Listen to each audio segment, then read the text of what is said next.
Good Thursday afternoon. I'm Charity Menifee, Director of Communicable and Environmental Disease and Emergency Preparedness here at Knox County Health Department. Our moment of gratitude today is dedicated to folks working in customer service, as this week is National Customer Service Week.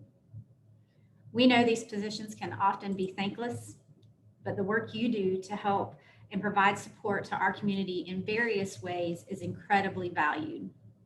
We especially want to send a shout out to our team members working our public information line and the folks at 211-311 for helping to answer questions and provide guidance to members of our community during this pandemic. Thank you for your service. Our real life example of putting the 5 core actions into play is hosting a spooky movie night. We know you may be searching for alternate activities to do for Halloween and to reduce your risk of getting COVID-19 while doing those. Hosting a spooky movie night is a great way to enjoy the holiday season while also staying safe. You can host a watch party with just your household, or even invite a small group over. Just make sure that you can spread out at least 6 feet apart between households. Everyone can pick their favorite character in the movie and dress up as them. Or you could even turn it into a virtual watch party with friends and family who live out of town or even in town. Everyone can start the movie at the same time and chat about what's happening over FaceTime or Zoom or some other platform like that. That's just one idea to enjoy the holiday season while staying safe and healthy. Moving on, we are hosting another public flu vaccination clinic today in Lonsdale at the Haslam Sansom Ministry Complex from 3 p.m. to 6 p.m. We encourage everyone who needs a flu vaccine still to come and get theirs to get taken care of for the season. We will have flu mist and flu shots. However, we will not have the high dose flu vaccine available at that clinic. All of our public flu clinics won't be taking appointments, and COVID-19 safety precautions will be taken. And now we'll move into the local situation. We have 83 new confirmed cases since yesterday's report, giving us 10,555 confirmed cases of COVID-19 in Knox County since March. Additionally, we have 467 probable cases. 9,990 of our cases are considered inactive, giving us 947 active cases. 388 individuals have been hospitalized at some point in their illness, and 51 Knox County residents are currently hospitalized. Fortunately, we have no additional deaths to report today, keeping our total at 85. And now we'll transition to the benchmarks for the day, or for the week. As a reminder, for the majority of our benchmarks, what we want to see is no 3-day statistically significant shifts within a 2-week time period. Every day, we look back at the previous 2 weeks. That's what a rolling average is. Overall, what we mean by this is, we are trying to see if things are getting better, staying the same, or are they getting worse? And if so, how much better or worse, and at what rate? As a reminder, all of this data that we are going to talk about is on our website.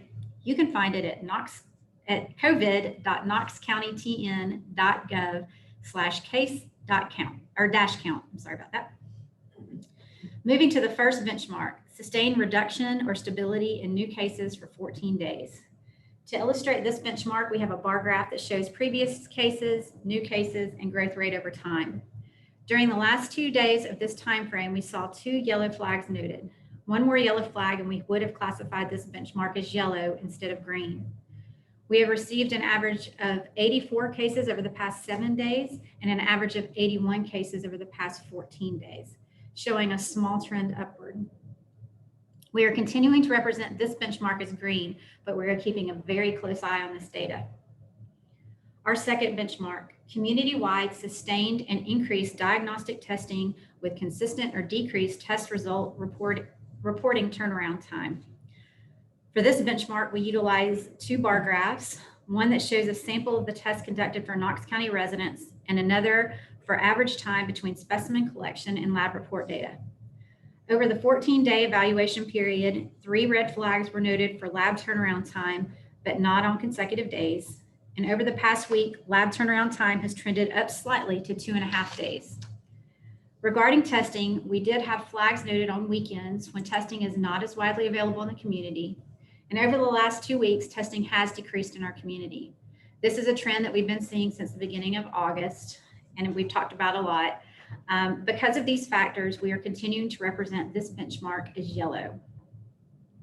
Our third benchmark, sustained or increased public health capability. For this benchmark, we aim to investigate new cases within 24 hours and close contacts within 48 hours. With our current EPI support team, we continue to be able to initiate investigations in the desired timeframe. And because of this, our benchmark continues to be represented as green. I do want to take a minute to say that in order for this process to work, though, we need individuals and businesses to cooperate with our investigations. We continue to encourage everyone who receives a call from us to work with our team to provide the necessary information to help keep our community safe. It's very important that we have that cooperation as we navigate this. Our fourth benchmark, healthcare system capabilities remain within current and forecasted surge capacity. These graphs show the availability of regional hospital beds, ICU beds, and ventilators from our hospital partners. It also shows the additional surge capacity for these categories, as well as the COVID positive patients and patients with pending test results in the hospital. These data are gathered from the information hospitals put into the Tennessee Healthcare Resource Tracking System, or HERTS. It may reflect Knox County, the East Region, or patients from other jurisdictions. During the past 14 days, we have noted 12 consecutive red flags for patients hospitalized with COVID. Additionally, we saw 3 red flags and 1 yellow flag noted for ICU patients in the past 14 days, as well as 3 red flags for ventilator use. The last 2 days they were consecutive.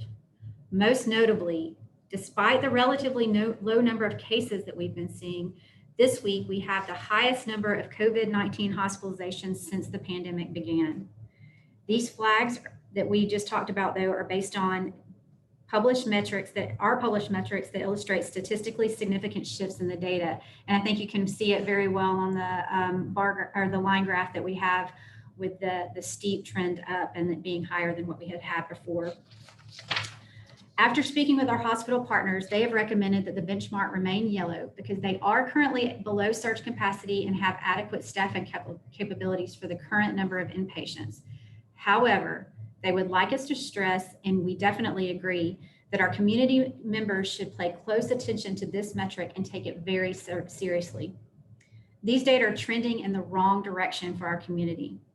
As I mentioned last week, and as our hospital partners have described many times before, hospitalizations are a surrogate for how well our community is doing, as it does not rely on testing choice or access.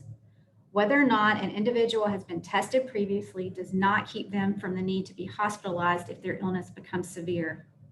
So in seeing the rate of hospitalizations continue to rise, the hospital systems are asking that the community intensify their efforts to slow the rate of COVID spread and result in hospitalizations. Please continue to follow the 5 core actions daily. Also, please note that again, we strongly encourage those who are at high risk for exposure to this disease to continue to get tested. Avoiding a diagnosis does not help the individual or community, and if anything, it allows for the disease to continue to spread throughout the community, which has many consequences. We need to keep our hospitalizations as low as possible so that they can continue to provide the highest level of COVID and non-COVID related care to all members of our community without having to limit services again. As always, the hospital systems continue to meet routinely, work together to ensure that no system is impacted disproportionately, and plan their response together to best serve the community. The decisions regarding how to classify this benchmark are made in concert with our hospital partners, as well as taking all of the data into consideration. And our 5th benchmark, sustained or decreased COVID-19 related death rate for identified positive or probable cases. For this benchmark, we use a graph that shows reported deaths of Knox County resident by date of death. Over the past 2 weeks, we have seen 13 deaths with 8 deaths in the last 7 days. The information available continues to lead us to represent this benchmark as yellow. And under our supplemental data section, we have 2 charts. The first chart shows new daily COVID cases per 100,000 population. On this graph, we also show the 7-day and 14-day trend line. As of yesterday, our 7-day and 14-day trend line showed 17 cases per 100,000. The second chart shows the percent positive for COVID-19. This data is received from the Tennessee Department of Health, and our positivity rate is starting to trend back up, and the 7-day average is 8.4%. Both of these charts will be published Wednesdays with our benchmarks weekly. And I'll now open it up for questions. All right. The first question we have is from Jeff with WATE. The city is clearing out a camp for folks experiencing homelessness on Blackstock Avenue. We've heard some concerns about the lack of social distancing and others in that camp. Has KCHD had contact with people living there, and is KCHD part of the outreach effort? We're aware of what the city is doing. They let us know of their plans in advance, and we appreciate that. And we have a team that works directly with individuals who are experiencing homelessness or at risk of that, and can help them meet their needs if they are either a COVID case or contact to a case and need various methods of support. And so in those instances, I can't say for certain that we've reached out to those individuals, but if they're in that process and would have those needs, they would be referred to our social services team for additional help.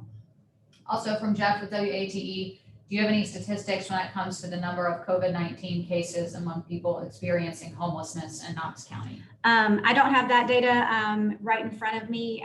So far, though, the trend has been very low, I can say that. And we have several partners that we work with, Volunteer Ministry Center specifically, who has the guest house available to help folks that test positive or contacts to cases to have shelter during their either isolation or quarantine period. From Grace with WBIR, we've seen our highest hospitalizations in Knox this week since the pandemic hit. Does this mean you'll be expecting deaths to kick back up in the coming weeks? I don't know. The trend typically goes that way, but I will say while the hospital trend is not going in the right direction and we are very concerned about it, on the plus side, we are not seeing the ICU and ventilator usage go up at the same rate as the hospitalizations. And so hopefully that's a good sign that our deaths will not spike, but we'll have to just wait and see what happens. From Claire with WUOT, why do you think we are seeing so many hospitalizations now? Does this make you think there are significantly more active cases than case numbers suggest? Honestly, that's what we're concerned about.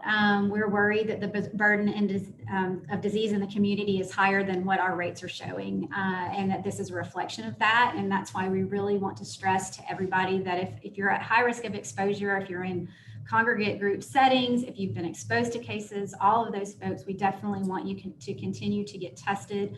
Please don't avoid getting tested, especially if you're symptomatic, so that we can follow up with you, make sure that you have proper guidance and information to help prevent the spread of disease, and that we can also reach out to contacts. That's the only way the system works, and we need to continue to move down the path doing that. Jeff with WATE, how many people have been vaccinated for the flu so far in KCHD clinic events, and how does that compare to in-school events? I do not have that information in front of me. We'll have to get back to you on the number that we vaccinated so far, and we'll have to get back to you on the comparison with that data. I do know we've been pleased with the turnout that we've had so far, though, in the clinics that we've had.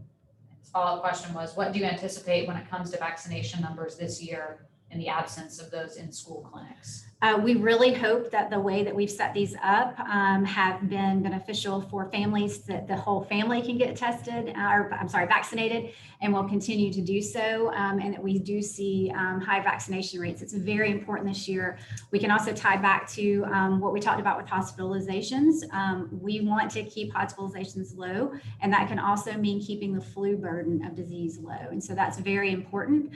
I have heard that the first couple of clinics that we had seemed to work out really good with timing, with the early timing being the kids getting out of school and parents stopping by. And then we started seeing folks coming in when they were getting off of work at the later hours of the clinic. And so hopefully it's working well for the community, and we encourage them to utilize those clinics or any of the numerous other options to get flu vaccine in the community, because it's not just us.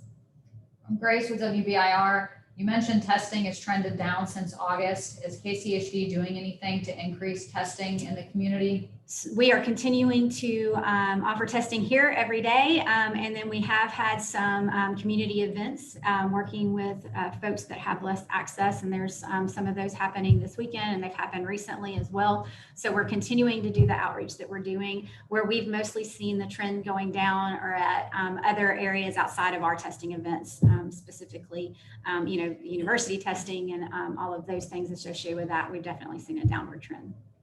To follow up, Grace asked, are there any particular age groups avoiding testing more so than others? We don't. We get testing numbers, but we don't have it separated out in our data by age groups, but we do know, just talking to our partners that typically serve those populations, specifically that high school and university age groups, that there has been a decline in testing. That's what we've heard from the folks that are out there hands-on doing it.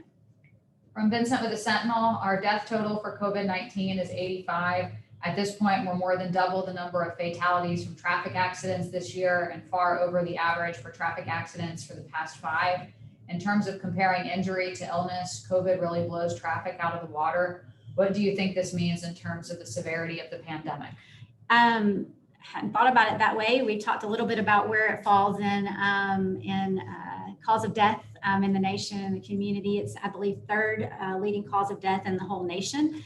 And that says a lot. And what's more, or even adds concern to that is, traffic accidents aren't a communicable disease. So, and so when you have a communicable disease that is causing this type of, and this level of death that can continue to grow exponentially, that's concerning. And that's why, again, all of the efforts that we have is to keep those numbers as low as possible, keep the hospitalizations down, so there's not the death from COVID, and also from having secondary effects if the hospitals have increased burden and can't provide the level of care that they traditionally provide. From Claire with WUOT, do our locally hospitalized patients have access to the same drugs as President Trump has received?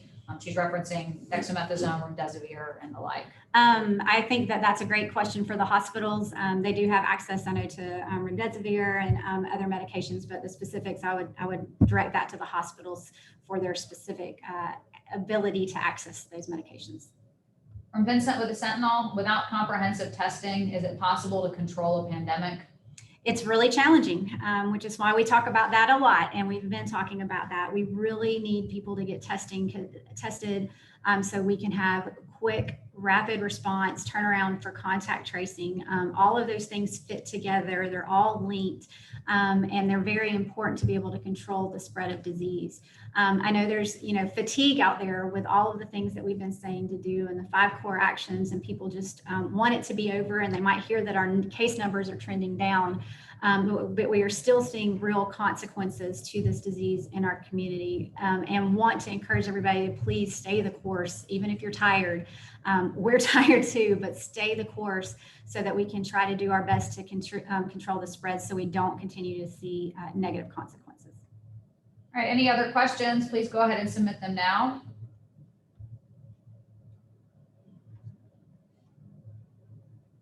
All right, not seeing any other questions come in, so thank you all for your time, and we will see you again for our briefing on Tuesday at 12:30. Have a good one.